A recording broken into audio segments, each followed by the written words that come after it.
Assalamualaikum. So welcome to our channel, The Study Hut. Today's our topic is question number 4 of exercise 20.3, which is related to your book Mathematics of class 10. Okay, तो question number 4 जो है बिल्कुल same है question number 3 के, और question number 3 जो है वो बिल्कुल सेम है क्वेश्चन नंबर 2 के. सो इसलिए अगर आप क्वेश्चन नंबर 1, क्वेश्चन नंबर 2 और क्वेश्चन नंबर 3 देखते हुए आ रहे हैं तो ही आपको ये सवाल समझ में आएगा, वरना फिर नहीं आएगा. कोई बात नहीं है, भले देखो, मेरा वॉच टाइम बढ़ा और चले जाओ, मतलब मुझे कुछ नहीं, मेरा फ़ायदा होगा और मेरा कोई कुछ भी नहीं है, ठीक है ना. तो इसलिए आपका फ़ायदा हो, इसलिए क्वेश्चन नंबर 1, फिर 2, फिर 3, फिर 4 देखो. और अगर आप क्वेश्चन नंबर 3 किसी और सर का देख कर आए हो फिर मेरे पास आए हो तो फिर ऐसा नहीं करो. जिस सर का आप देख कर आए हो ना उसके साथ आगे पढ़ो, ठीक है, क्योंकि उसकी थोड़ी ज़बानी अलग होती है, आप उसका समझ में आता है तो अच्छी बात है. अगर फिर आप मेरे पास आओगे तो मेरा आपको समझ में नहीं आएगा. फिर भी ट्राई करना चाहते हो तो कोई मसला नहीं है, देख लो एक दफ़ा video. So question number 4, find the value of m, यानी इस सवाल में हाँ इन दोनों पार्ट्स में हमें m की वैल्यू फाइंड करनी है. If part number 1 is the roots of the following, the root of the equation का फिर छोड़ देंगे, is equal to 0. Differ, math में हमारे पास डिफरेंट की मीनिंग होती है minus. Different is equal to minus, लेकिन यहाँ पर डिफर लिखा हुआ है यानी short form of different. So differ यानी माइनस करना है बाय 1. भाई किसको माइनस करना है? The root. यहाँ पे पढ़ो, इसको छोड़ दो, इक्वेशन को पहले भी छोड़ दो. द रूट क्या था हमारे पास इस एक्सरसाइज में, याद करो, याद आया? Alpha plus beta. The root नहीं, sum of the root. Sum of the root क्या था? अल्फ़ा प्लस बीटा था. अल्फ़ा प्लस बीटा था, लेकिन अब इसमें क्या है? डिफर यानी माइनस. तो यहाँ पे alpha plus beta, alpha minus beta, थोड़ा ख़राब हो गया. Alpha minus beta is equal to 1, is equal to 1. तो आवर इक्वेशन नंबर 1. हमारी इक्वेशन नंबर 1 बन गई. अब ये हमें आगे काम आएगी, इसमें नहीं काम आएगी, ठीक है. अब हम उठाएंगे the equation x² minus 5x plus 2m is equal to 0. Solution, value of a, value of b, value of c. Value of a यानी जो x² के साथ हो यानी 1, और वैल्यू ऑफ b जो कि x के साथ हो यानी -5. x नहीं लिखेंगे, ओनली -5. यार ख़राब हो रहा है मिटाने से. और c की वैल्यू 2m. अब क्या करें? पता है आपको कि पहले हम alpha plus beta and sum of root find करते हैं, जिसका फॉर्मूला है -b/a, ठीक है ना. Alpha plus beta minus b यानी b की वैल्यू हमारे पास यहाँ पर है -5, यहाँ पर -a है 1. तो 5 को डिवाइड करो 1 के साथ, आंसर क्या आएगा? 5 को डिवाइड करो 1 के साथ, आंसर इज 5, ठीक है. Alpha plus beta, answer is 5. So now we find alpha beta यानी प्रोडक्ट ऑफ रूट. जिसका फॉर्मूला था c/a. इसमें भी हम वैल्यूज पुट करके डिवाइड करेंगे और कुछ भी नहीं. c की वैल्यू 2m/a, a की वैल्यू 1. a को डिवाइड करो 2m के साथ तो आंसर आएगा हमारे पास 2m. मैं देख लूँ एक दफ़ा, ठीक है ना. देखूँगा कैमरा में आ रहा है या कट रहा है. नहीं आ रहा है कैमरा में, ऊपर करके लिख रहा हूँ, ठीक है ना. देखो यहाँ से इरेज कर रहा हूँ मैं, यहाँ पर करके लिखता हूँ कि alpha beta is equal to 2m. Alpha beta भी फाइंड किया, अल्फ़ा प्लस बीटा भी फाइंड किया, यानी सम ऑफ रूट भी फाइंड किया, प्रोडक्ट ऑफ रूट भी फाइंड किया.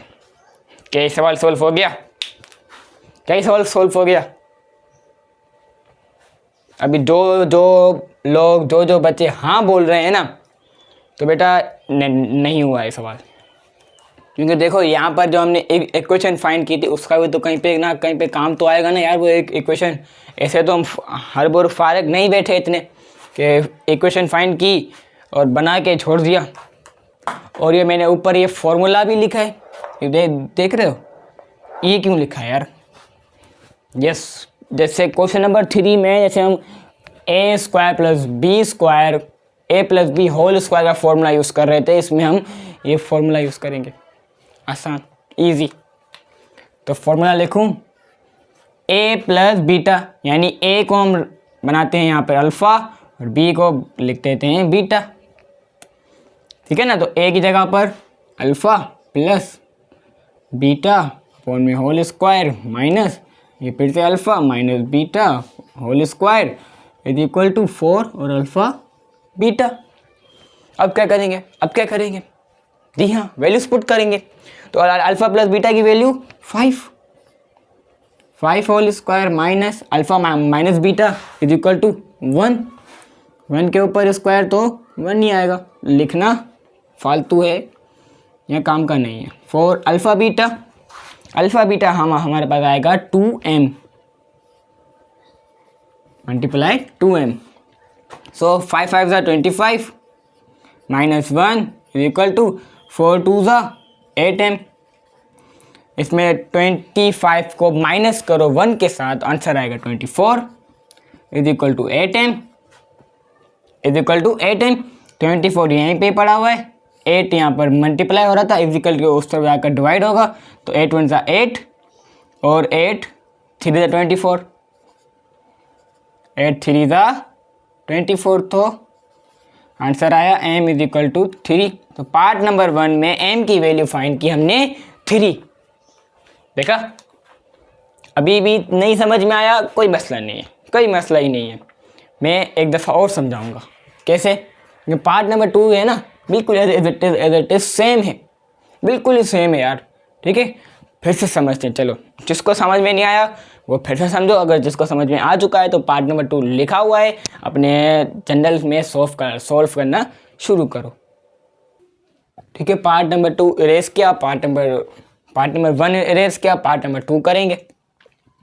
सो पार्ट नंबर 2 भी सेम है, the root of the equation and the root यानी अल्फ़ा माइनस बीटा और डिफर बाय 2।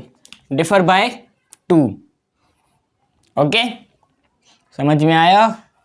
बोलो जी सर, बोलो हाँ।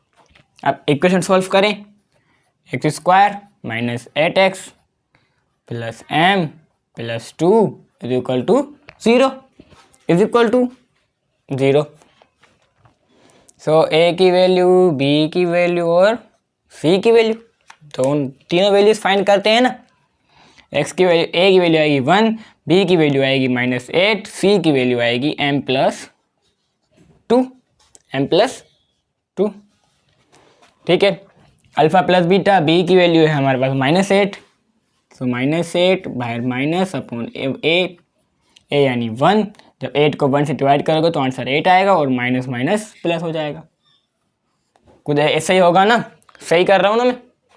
c की value m plus 2 upon a यानी upon 1, so alpha beta is equal to m plus 2, alpha beta 2 m plus 2। Okay, so formula लगाएं, alpha plus beta क्या आया? 8 के ऊपर स्क्वायर माइनस और अल्फ़ा माइनस बीटा आया हमारे पास 2 और फिर 2 के ऊपर भी square is equal to 4। Alpha beta find हुआ है m प्लस 2। तो कि 8 का होल स्क्वायर आएगा 64, स्क्वायर रूट नहीं, स्क्वायर आएगा 64 और 2 का स्क्वायर 4 इज इक्वल टू 4 नहीं लिखेंगे क्योंकि 4 इससे मल्टीप्लाई होगा इस ब्रैकेट से, 4m ज़ा 4m और प्लस प्लस प्लस 4 2 ज़ा 8।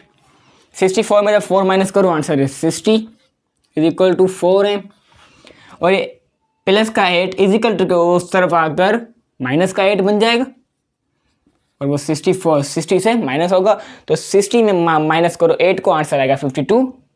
आंसर आएगा 52 is equal to 4m, is equal to 4m। अब क्या करूँ यार, अब कुछ नहीं, टेबल रखो, काटो, टेबल रख के काट दो इनों को। 52 यहीं पे पड़ा हुआ है, ये 4 यहाँ पे मल्टीप्लाई हो रहा था, इधर उस तरफ आकर डिवाइड होगा, इक्वल टू m। यहाँ पर 4 × 4 और 4 का टेबल लगाऊंगा डायरेक्ट, ठीक है। 4 × 4, यहाँ पर 1 यहाँ पर चला गया, 12, तो 4 3 ज़ा 12, तो आंसर आया 13।